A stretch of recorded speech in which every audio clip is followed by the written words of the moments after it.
Fantastic return. We've had such an amazing welcome here on this stunningly picturesque island of Lombok. The waves breaking, surf's up.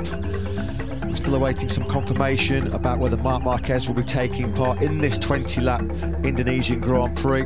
That's not a bad vantage point. That's one of the hills overlooking turns 10 and 11. Myself and Simon Crayford, despite our advancing years, had a little bit of a hike up that hill, and I can say it was very, very hot indeed when we did it. Still at 6 o'clock in the evening. So, wow, here you go then. Medical director info. Marc Marquez has been declared unfit for the Indonesian Grand Prix due to a head concussion sustained in this morning's 20-minute warm-up session. If you join myself and Lewis and Simon earlier on today, pre-session warm-up, Marc Marquez had a violent high-speed high side on his Repsol Honda RC213V at turn number 7. His 4th crash of a bruising weekend for the 8-times world champion. And I'm sad to report that, unfortunately, on our much-anticipated, much-hyped return to Indonesia, the Indonesian fans will be denied the chance to witness one of their all-time heroes, Marc Marquez, race in this Grand Prix. Marc Marquez, then, the breaking news here in Mandalika. He has been declared unfit. We saw him when he finally did clamber to his feet after that crash. Clearly, he was staggering, he was unsteady on his feet. We do know this year, Dorna, the FIM and the International Race Teams Association, they have implemented some new concussion protocols. Marc Marquez was airlifted to a nearby hospital. He has gone through the medical checks and he has sadly been declared unfit. We wish Marc, of course, a speedy recovery after a tough weekend. That was his 4th high-speed crash this morning, but Marc Marquez is out of the Indonesian Grand Prix. A sensible decision, isn't it? You have to say, as you mentioned, when we saw him in the immediate aftermath of that crash this morning, which is one of the more violent high sides I think we've seen for many, many years in MotoGP, he clearly did look a little bit second-hand. He's been to hospital following that crash and returned to the circuit. He is back at the circuit, we understand, Marc Marquez, but understandably, given the nature of the injury, he was due to start from 14th on the grid this afternoon. It was certainly going to be an uphill struggle for him in the Grand Prix. He was planning to go maximum attack from the start of the Grand Prix, and given the way he's been riding all weekend, he's not one to take a backward step. He was certainly going to be pushing the envelope during this Grand Prix. I think Repsol Honda and the medical directors involved collectively, of course, if Marc Marquez hasn't passed the relevant tests to satisfy the concussion protocols, then of course he won't be allowed out on track, and that is the correct decision. I think that's the crowd just getting word of it, that Marc Marquez won't be starting the race, of course. Understandable disappointment for the packed crowd in Indonesia. This is what happened to Marc Marquez earlier on this morning. Coming through turn 7, the rear starters will come round and then violently eject him over the top. That was one of the scariest crashes any of us witnessed in many a year, if not the scariest we've seen ever. This was brutal. This was savage. Marc Marquez, this is the reason why he's been ruled out of this Indonesian Grand Prix. A 4th gear off-throttle high side. This was just after he'd sort of stumbled through the gravel trap, being taken away by the medical team. There was immediate concern. It was obvious that he'd taken a nasty whack to the head. There was that full 360-degree pivot about 15 feet in the air. This was Marquez in the immediate aftermath of the crash. This was this morning, being taken to the medical centre where he was undergoing initial precautionary checks with the local medical staff and of course with Dr. Angel Chartra.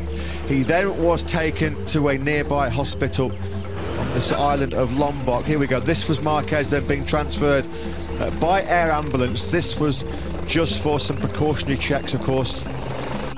Pretty obvious that he had taken a nasty whack to his head. It was such a violent crash over a 100-mile-an-hour crash, nearly 200 kilometers an hour. And as you can just hear, unfortunately, the crushing disappointment for all of us, not just for the Indonesian fans, of course. MotoGP is a much bigger spectacle when the likes of Marc Marquez are involved. We want the very best riders in the world, the elite of the elite, fully fit and putting on a show for the fans. So you can understand why there's a sense of disappointment for the Indonesian fans who have waited so long to see Marc Marquez in action. Of course, this man, out of everybody really in MotoGP this weekend, has had the most trouble-free weekend. Fabio Quartararo, the reigning world champion, will start from pole position as the rain does indeed now, as we feared, start to get heavier and heavier. Now this is going to have a huge impact on this Grand Prix. We have seen some brief rain tyre action for the MotoGP riders, but certainly nothing like this.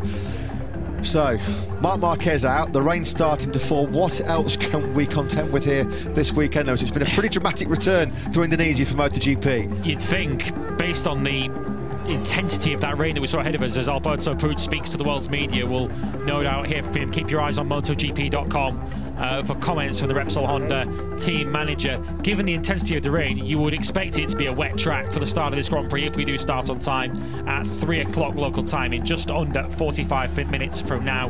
We've got new news to the contrary on that at the moment. We have had some wet running, of course, over the course of this weekend, mainly in the morning sessions. The track does not dry out particularly quickly, but as we have seen in the Moto3 sessions in particular, grip levels are pretty good in the wet. And anyone who joined us for the World Superbike race at the end of last season, there was some mega wet weather racing there. So an entertaining and dramatic race lying in store for us. Well, the rain and the absence of Marc Marquez not really dampening the enthusiasm of the Indonesian fans. They're still persevering with the Mexican wave in the grandstands opposite our commentary box. So sad, so unfortunate for Marc Marquez, given all of the injury problems he's had over the last couple of years. Of course, missed the whole of the 2020 World Championship campaign, missed the first 2 races of last season with the shoulder and arm problems, and then missed the last 2 races of last year with the double vision. Let's just remain quiet a little bit and see if we can hear the reaction of Alberto Puig, the HRC team manager. Actually, we'll move here now into pit lane. This is Takeo Yokoyama, the HRC technical director. Such a bitter blow, not just from a personal perspective for Marc Marquez, because of course he recovered from the arm and shoulder problems. Qatar, he said, was the first time he's ridden pain-free since that career-threatening crash in Jerez. He'd rid himself of the double vision problems that had returned in the winter that ruled him out of the last 2 races of last year. It's a sad sight not to see him in action here. There we go, there's the Mexican wave then from the Indonesian fans. We're about 7 minutes away from the start of our MotoGP coverage here in Indonesia with the shortened Moto2 race. That gives us the opportunity just to have a little bit of a break before our coverage returns for the MotoGP race. 3 p.m. local time, the shortened 20-lap race will get underway. Our coverage will start at 2 local time. The breaking news, of course, Marc Marquez unfit for the Indonesian Grand Prix. For the time being, though, myself and Lewis will just take a little bit of a breather before we get set for the first MotoGP action in Indonesia in 25 years. That's all coming up in about 7.5 minutes time. Don't go anywhere.